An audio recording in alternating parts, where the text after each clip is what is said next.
এবার ইবলিস হযরত হাওয়ার রুমের সামনে গেছে, ভালো মানুষের মতো সে দাঁড়ায় আছে।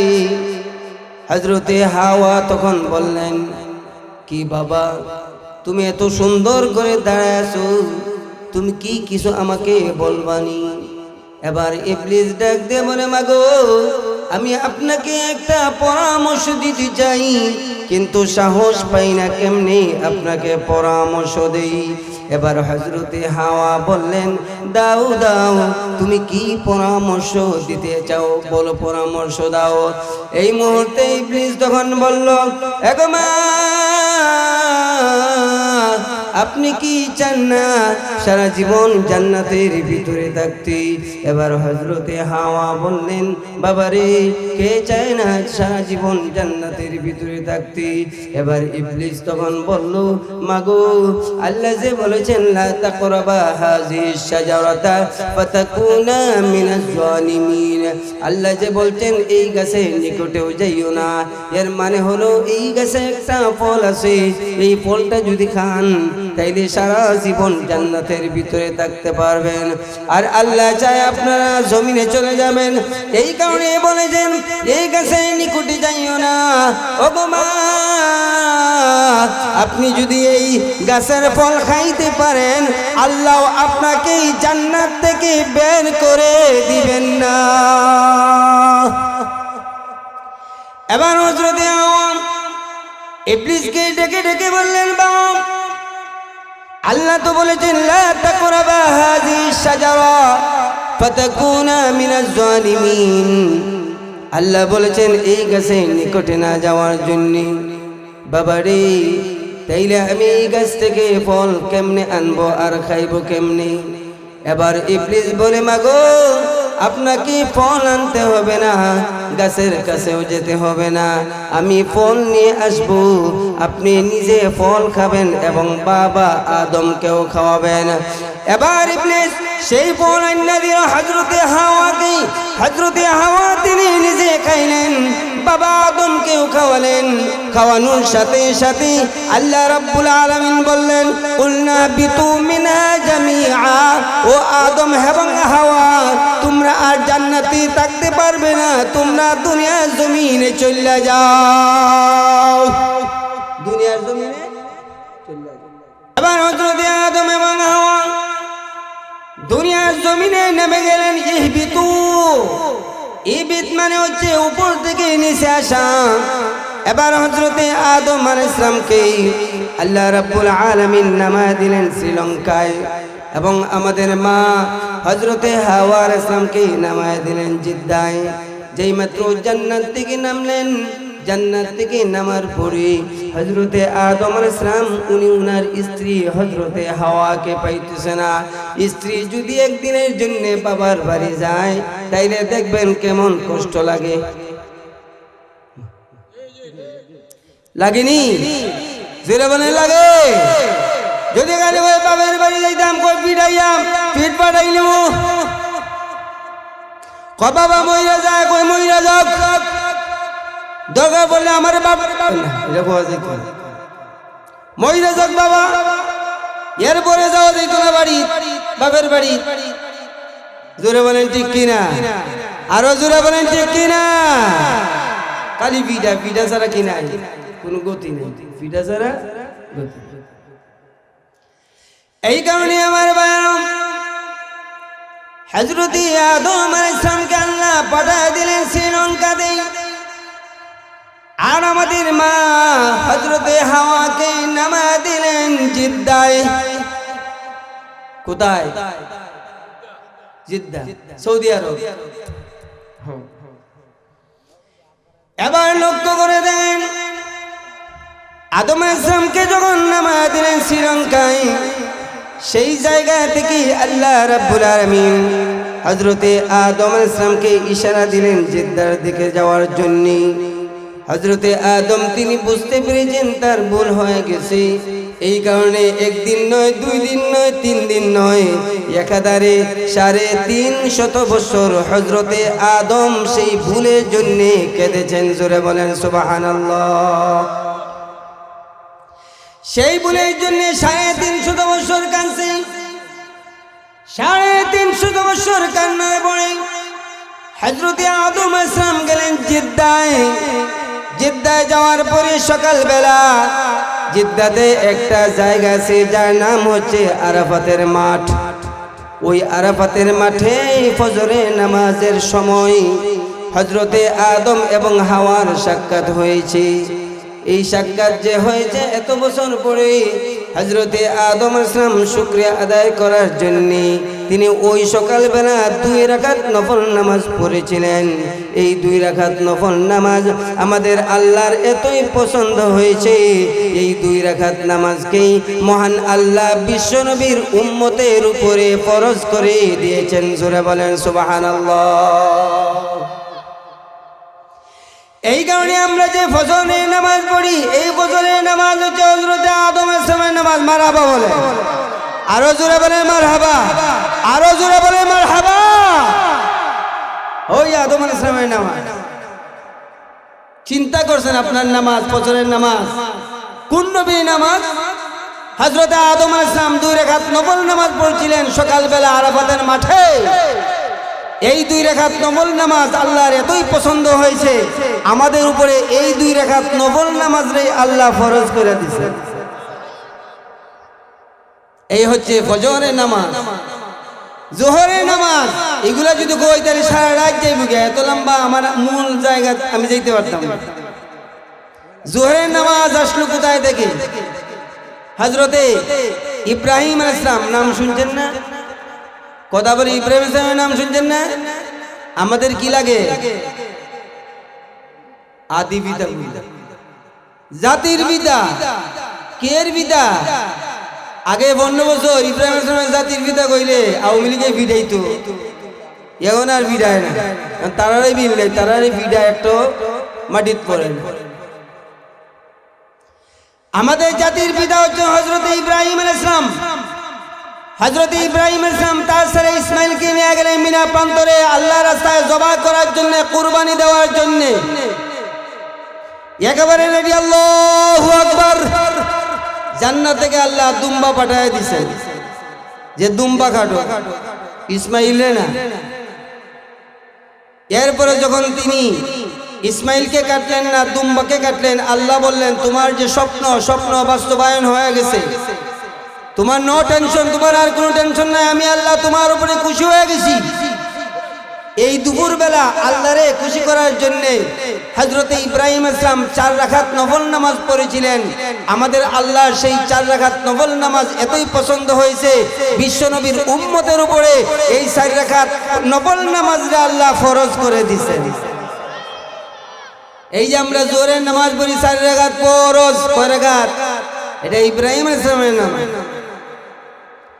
হযরত উযাইর আলাইহিস সালাম ছিলেন একজন নবী। নাম কি? খালি শুরু করছি। হযরত উযাইর আলাইহিস সালাম নাম কি?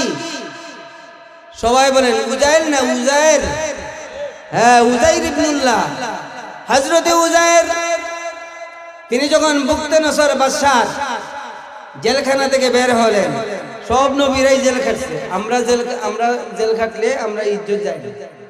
নবী রাসূল দিনে কাজীকে জেল খাটছেন, আমরাও দিনে কাজীকে যদি জেল খাটি এটা তো সৌভাগ্য। জোরে বলেন কি ভাগ্য? আরো জোরে বলেন কি ভাগ্য? আওয়ামী লীগের 15 বছর, আমার ওয়াজেরও 15 বছর। কত জায়গায় গিয়ে কত কিছু কইলাম, একটা দিনও পুলিশে ধইরা নিল না। পুলিশে যদি ধইরা নিত তাহলে তো ভাইরাল হয়ে যেতাম, ঠিক কিনা? আজকে তো এইগুলা কইরাই ভাইরাল হয়। দেখবেন জামাতের বক্তা উঠতে বিএনপির বিরুদ্ধে কয়, ভাইরাল হয়ে গেছে। আর বিএনপির লোকও তারে কুচায়, তারে কয় এই বেড়ে এত বড় সাহস, হে দানের শেষে বিরোধিতা করস, হে দাড়ি বললে কথা কস, ওই লাগাইছে, ওই ভাইরাল হয়ে গেছে। কি হয়ে গেছে? ভাইরাল। হযরত উযাইর আলাইহিস সালাম তিনি যখন বুখতে নসর বাদশার জেল থেকে বাইরে আইছেন, বাদশা কয় যান, আপনারে ছুটি, আপনার শাস্তি হয়ে গেছে। এরপরে এক জনপদের দিক দিয়ে তিনি আসলেন।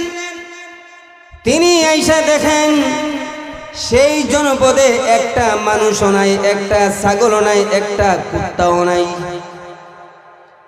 আবার সেই জনপদের বিল্ডিংগুলো একটা আরেকটার উপরে ভেঙে পড়ে আছে, মনে হয় যেন ভূমিকম্পে সব কিছু ভাঙ্গা বানাইছে। হযরতে উযায়ের তিনি তখন মনে মনে ভাবলেন, এখানে তো অবশ্যই অনেক মানুষের বসবাস ছিল, এই মানুষগুলো যেই মারা গেছে, এই মানুষগুলোকে আল্লাহ আবার পুনরায় জন্ম দিবেন কেমনে, এটা উনি ওনার মনের ভিতরে আসছে। আল্লাহ রাব্বুল আলামিন সেই দিন হযরতে উযায়ের আলাইহিস সালামকে ওই সময়ে মৃত্যু দিয়া দিয়েছেন। এই আসরের সময় ওনার মৃত্যু হয়ে গেছে। মৃত্যু হওয়ার 100 বছর পরে আল্লাহ রাব্বুল আলামিন হযরতে উযায়ের আলাইহিস সালামকে আবার জীবিত করলেন। আল্লাহ তখন ডাক দিয়ে বললেন, উযায়ের রে, এই জায়গায় মৃত্যু পথে কতদিন পর্যন্ত তুমি ছিলা? হযরতে উযায়ের আলাইহিস সালাম বললেন, মনে হয় একদিন হবে অথবা আধা দিন হবে। আল্লাহ সেই দিন হযরতে উযায়ের আলাইহিস সালামকে বলেছিলেন, না, একদিন আধা দিন নয়, এই জায়গায় তুমি মৃত্যুর মুখে ছিলে 100 বছর। জোরে বলেন সুবহানাল্লাহ। যেই মাত্র 100 বছর, আপনি যদি মইরা যান আর জীবিত হওয়ার সুযোগ আছে? কথা বলেন, জীবিত হওয়ার সুযোগ আছে? আর বছর গেছে কয়টা? 100। এবার হযরতে উযায়ের আলাইহিস সালাম তিনি আল্লাহর শুকরিয়া আদায় করলেন, প্রভু 100 বছর পরেই তুমি জিন্দা করেছো, জীবিত করেছো। এই গুদুলি লগ্নে বিকাল বেলা হযরতে উযায়ের আলাইহিস সালাম আল্লাহ শুকরিয়া আদায় করতে গিয়া তিনি 4 রাকাত নফল নামাজ পড়েছিলেন। এই 4 রাকাত নফল নামাজ আমাদের আল্লাহর এতই পছন্দ হয়েছে, বিশ্বনবীর উম্মতের জন্য এই 4 রাকাত নফল নামাজকেই মহান আল্লাহ ফরজ করে দিয়েছেন। সূরা বলেন সুবহানাল্লাহ। এই 4 রাকাত নফল নামাজ ফরজ, এটা আমাদের দেখেন এই আসরের নামাজ হচ্ছে হযরতে উযায়ের আলাইহিস সালামের নামাজ। আসরের নামাজ কার নামাজ? আপনি তো গুট্টা মারছেন, আপনি সব নবীদের নামাজ নিয়ে আইছেন। আপনি মাগরিবের নামাজ, সেই নামাজ ছিল হযরতে ঈসা আলাইহিস সালামের নামাজ। হযরতে ঈসা আলাইহিস সালামকে আল্লাহ তাআলা যখন ডাইরেক্ট অ্যাকশন দিলেন, হে ঈসা, তুমি কি এই কথা বলনি মানুষের কাছে যে মানুষ যেন আমি আল্লাহরে চাইরা তোমারে এবং তোমার মারে মাবুদ মানে, খুদা মানে? হযরতে ঈসা আলাইহিস সালাম বললেন, আল্লাহ এটা আপনি কি করেন?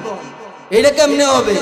আমি আপনার ইলাহিতে দাওয়াত দেই, এটা কেমনে হবে? আল্লাহ তাআলা হযরতে ঈসা আলাইহিস সালামের কথা রিসিভ কইরা কবুল কইরা বলেন, ঠিক আছে, তোমার সেই জবাবে আমি আল্লাহ সন্তুষ্ট হয়ে গেছি।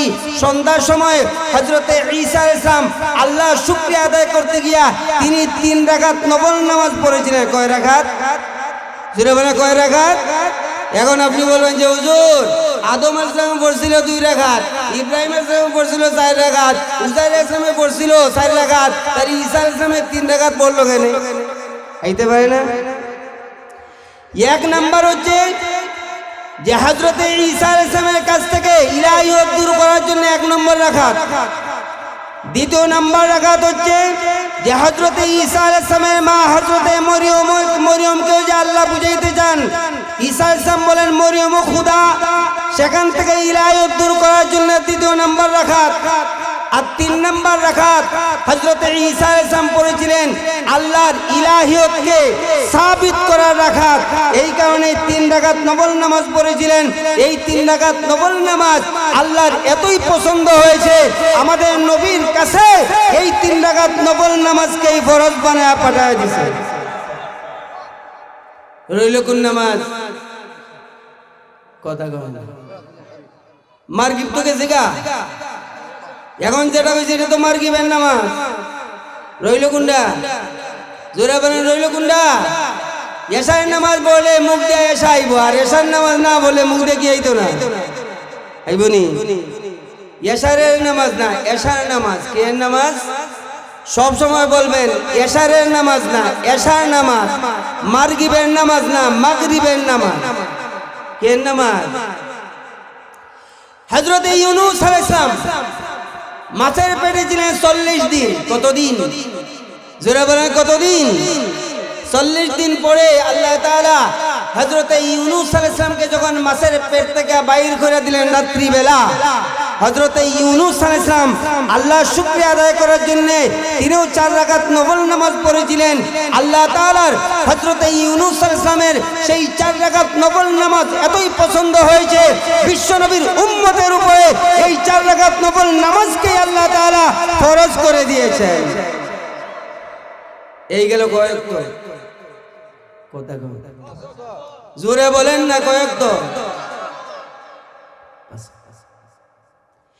এই কারণে আমার ভাইরা,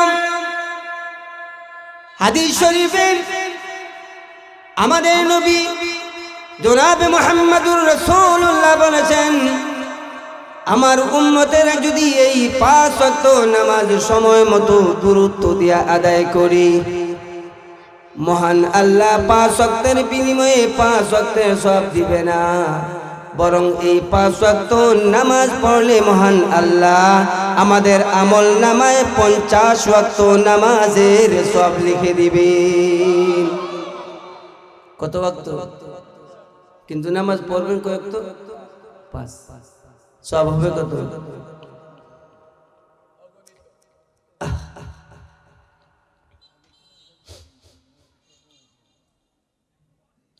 এই কারণে 5 ওয়াক্ত নামাজ পড়বেন, আমল নামায় উঠবে 50 ওয়াক্ত নামাজের সওয়াব। হে দনপুরে ভাইরা, আমি আপনাদের হাতে পায়ে ধরে বলি, অন্তত 5 ওয়াক্ত নামাজটা গুরুত্ব দিয়ে পড়েন। আপনি যদি কৃষক হন, সমস্যা নাই রে, যে জায়গায় ধানের কাজ করার জন্য যাইবেন, আপনি ওই জায়গায় একা একা আজান দেন, একা একা আজান দিয়া একা একা নামাজ পড়েন। আপনি যে আজানটা দিলেন সেই আজানের কেমন পাওয়ার, এই জায়গা এই সময়ের যে আজান আপনি দিলেন, এই আজানের আওয়াজ যত দূর পর্যন্ত যাবে, ততটুকু জায়গা হাসরের ময়দানে মহান আল্লাহর কাছে আপনার পক্ষে সাক্ষী দিবে।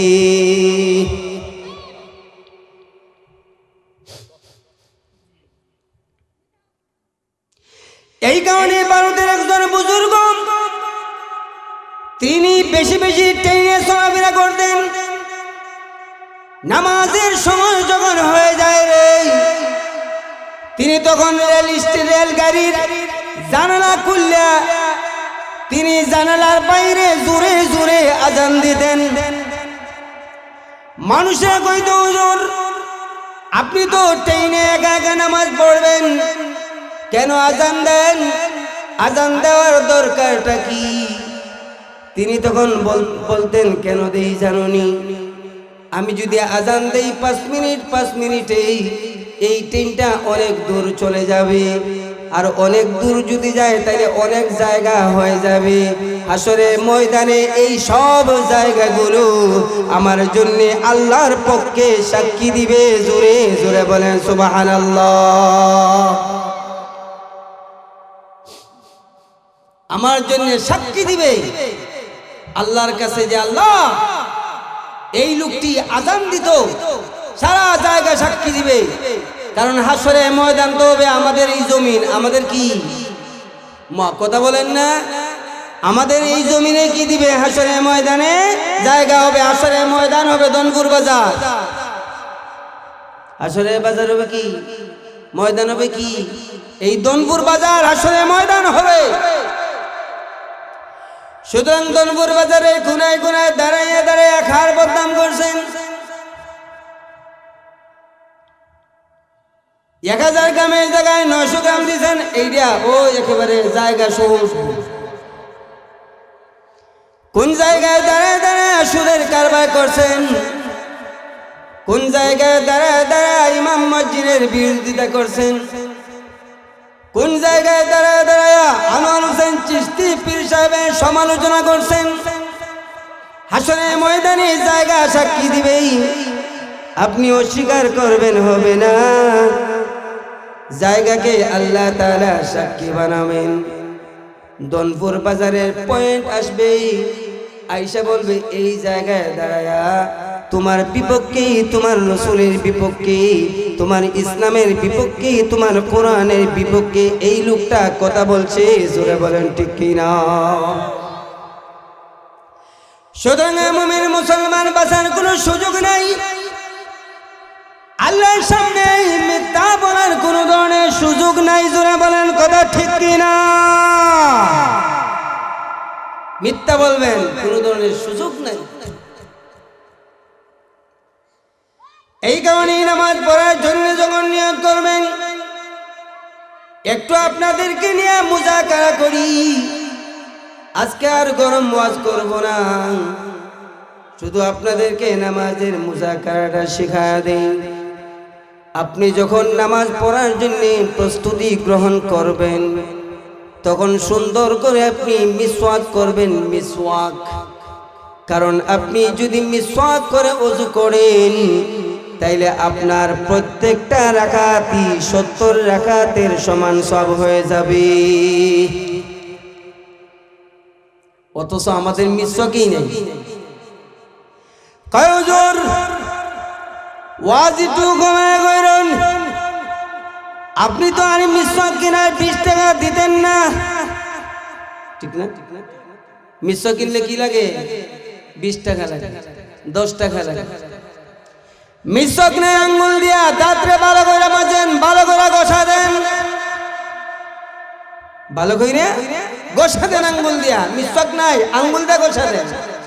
এরপরে মিসওয়াক কিনবেন, মিসওয়াক খরিদ করবেন। এই কারণে আমার ভাইরা, আপনি যখন মিসওয়াক করে সুন্দর করে ওযুতে বসলেন, ওযুতে বসার সময় সর্বপ্রথম আপনি 2টা হাত ধৌত করেন। হযরতে আবু হুরায়রা বলেন, বিশ্ব নবী বলেছেন, যারা ওযু করার শুরুতে 2টা হাত ধোয়, 2টা হাত ধোয়ার সাথে সাথে এই 2 হাতে যত গুনাহ আছে সব গুনাহ পানির সাথে জইরা যায়। 2 হাত, এরপরে কুলি, মুখেরটা শেষ। এরপরে নাকে পানি দিলেন, নাকেরটা শেষ। এরপরে চেহারায় দিলেন, চেহারাটা শেষ। এরপরে হাত ধুইলেন, হাতেরটা শেষ। এরপরে মাথা মাসাজ করলেন, মাথারটা শেষ। এরপরে 2 পাও ধৌত করলেন, 2 পাওয়ের সব গুনাহ মাফ। আরো জোরে বলেন না সুবহানাল্লাহ, আরো জোরে বলেন না সুবহানাল্লাহ। তাইলে দেখেন ওযুর মাধ্যমে আপনার গুনাহ মাফ হয়ে যেতে, নামাজ তো আরো পড়ে। এটা শুধু ওযুরটা বললাম, কেটা ওযুরটা। আপনি যখন ওযু করলেন, ওযু করলেন, আপনি আসমানের দিকে তাকাবেন। আসমানের দিকে তাকাইয়া কালিমায়ে শাহাদাত পড়ে আপনি যখন বলবেন, আপনি যখন আসমানের দিকে তাকায়া শাহাদাত পড়বেন, শাহাদাত পড়ার সাথে সাথে মহান আল্লাহ আপনার জন্য তার জান্নাতের 8টি দরজা খুলে দিবেন। জোরে বলেন সুবহানাল্লাহ। কয়টি দরজা? এরপরে আযান হয়। আমরা আযানের সময় গল্প গুজব করি। মুয়াজ্জিন যখন বলে আল্লাহু আকবার, আপনিও বলবেন আল্লাহু আকবার, ঠিক কি না? আযান শেষ, আযান শেষ হওয়ার পরে আযানের দোয়া পড়ি না। আমাদের অবস্থাটা এমন হলো, আযান একদিক দিয়ে শুনি, আরেক দিক দিয়ে বাইর হয়। কিন্তু আমার ভাইয়েরা রে, আপনি যদি আযানের পরে দোয়া পড়েন, আপনার কি ফজিলত, আপনার কি সম্মান হবে।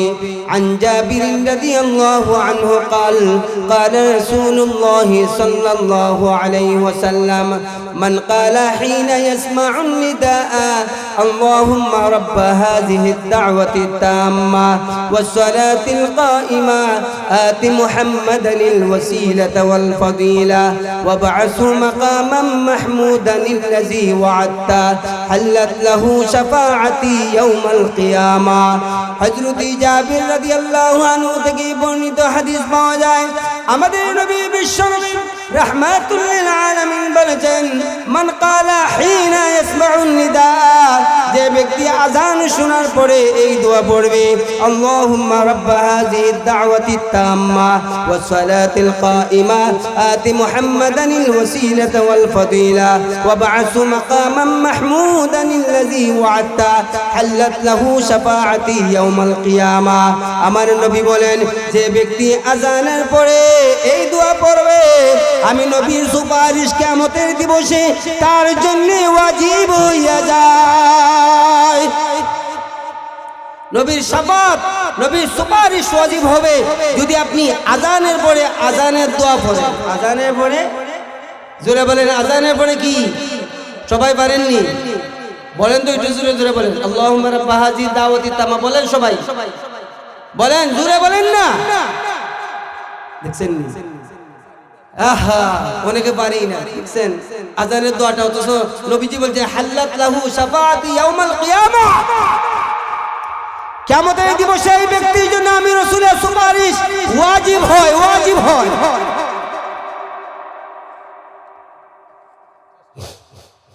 অথচ আপনি আযানের দোয়াই ছিলেন না, মক্তবে সকালবেলা ছোটবেলায় মক্তবে যান নাই, সেই জন্য আপনি আযানের দোয়াটাই আপনার মুখস্থ না। আপনার কি হবে বলে না? এত সহজ একটা আমল, আপনার কি হবে বলে?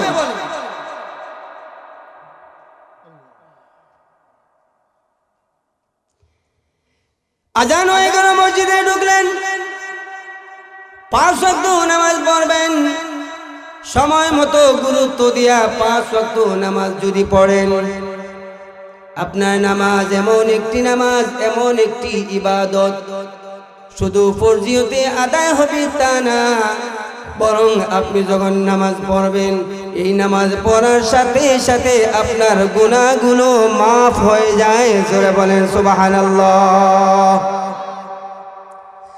عن أبي هريرة رضي الله عنه قال سمعت رسول الله صلى الله عليه وسلم يقول أرأيتم لو أن نارا بباب أحدكم يغتسل فيه كل يوم 5 هل يبقى من درنه شيء قالوا لا يبقى من درنه شيء قال فذلك مثل الصلوات ال5 يمحو الله بهن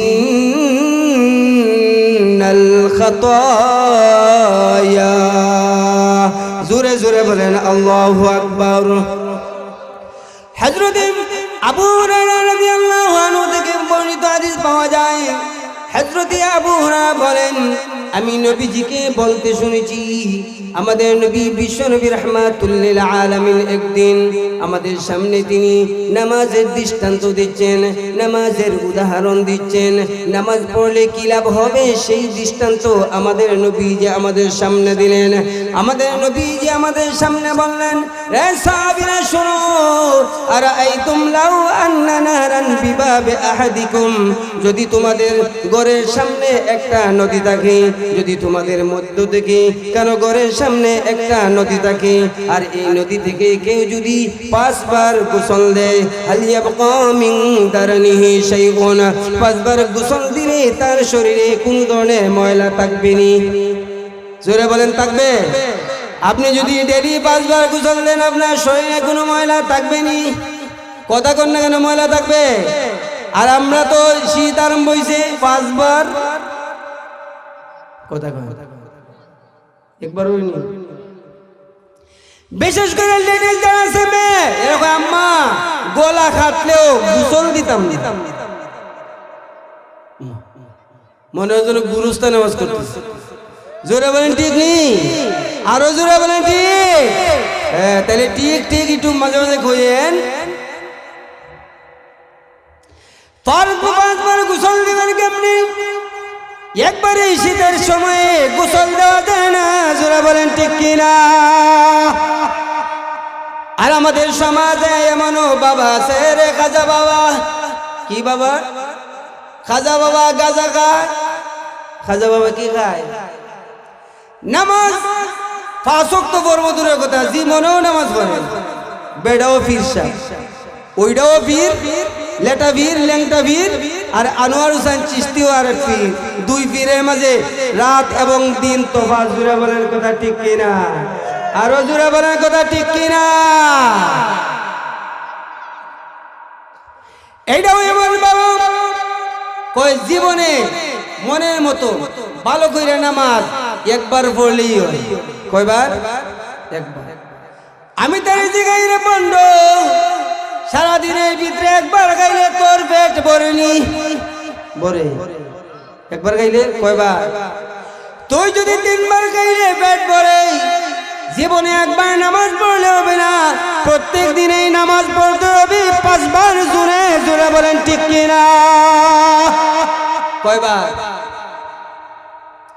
সাহাবায়ে কেরাম বললেন, নবী গো, কারো বাড়ির সামনে যদি নদী থাকে, নদী থেকে যদি গোসল দেয় 5 বার, তার শরীরে কোনো ধরনের ময়লা থাকবে না।